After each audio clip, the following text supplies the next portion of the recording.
Driving ടെസ്റ്റിന് M8 പകരം bike നിർബന്ധമാക്കിയ ആദ്യ ദിനം തന്നെ കൂട്ടത്തോൽവി. നമസ്കാരം, കൊട്ടാരക്കര മീഡിയയിലേക്ക് സ്വാഗതം. സംസ്ഥാനത്ത് ഇരുചക്ര വാഹനങ്ങളുടെ ലൈസൻസ് എടുക്കുന്നതിന് M8 പകരം ബൈക്ക് നിർബന്ധമാക്കി നിയമം വന്നതിന് പിന്നാലെ ടെസ്റ്റിൽ കൂട്ടത്തോൽവി. പുതിയ മോട്ടോർ വാഹന ചട്ടങ്ങൾ ഇന്നലെ മുതൽ നടപ്പായതോടെയാണ് M8 പകരം ബൈക്ക് ഉപയോഗിക്കണമെന്ന നിബന്ധന വന്നത്. ബൈക്ക് ഉപയോഗിച്ചുള്ള ടെസ്റ്റിനെത്തിയ 48-ൽ 30 പേരും പരാജയപ്പെട്ടു. ടെസ്റ്റിന് തീയതി എടുത്തിരുന്ന ചിലർ പരാജയഭീതി മൂലം വന്നതുമില്ല. കാക്കനാട് ഗ്രൗണ്ടിലെ മാത്രം കണക്കാണിത്. എട്ടെടുക്കാനുള്ള ശ്രമത്തിനിടെ കാൽപാദം കൊണ്ട് ഗിയർ മാറ്റിയ ചിലർ കാല് നിലത്തു കുത്തിയതും മറ്റു ചിലർ ഗിയർ മാറ്റുന്നതിനിടെ ബൈക്ക് നിന്നു പോയതുമൊക്കെ പരാജയത്തിന് കാരണമായി. ഹാൻഡിലിൽ ഗിയർ മാറ്റാൻ സംവിധാനമുള്ള M8കളാണ് പലരും ഡ്രൈവിംഗ് ടെസ്റ്റിനുള്ള പരിശീലനത്തിന് ഉപയോഗിച്ചിരുന്നത്. ഇതേ വാഹനമാണ് ഇതുവരെ ടെസ്റ്റിനും ഉണ്ടായിരുന്നത്.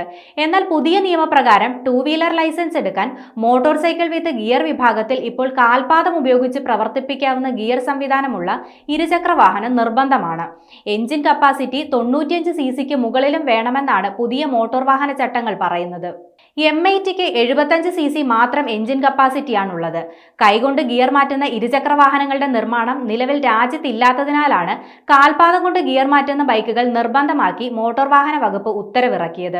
8 മാതൃകയിലുള്ള കമ്പികൾക്കിടയിലൂടെ M8 തിരിച്ചെടുക്കാൻ താരതമ്യേന എളുപ്പമാണ്. ഇതിലൂടെ ബൈക്ക് തിരിച്ചെടുക്കുന്നത് അത്ര എളുപ്പമല്ല. പുതിയ നിയമം വന്നതോടെ ഇനി 2 വീലർ ലൈസൻസ് ടെസ്റ്റ് പാസ്സാകുന്നവരുടെ എണ്ണം കുറയുമെന്നാണ് MVD ഉദ്യോഗസ്ഥർ വ്യക്തമാക്കുന്നത്.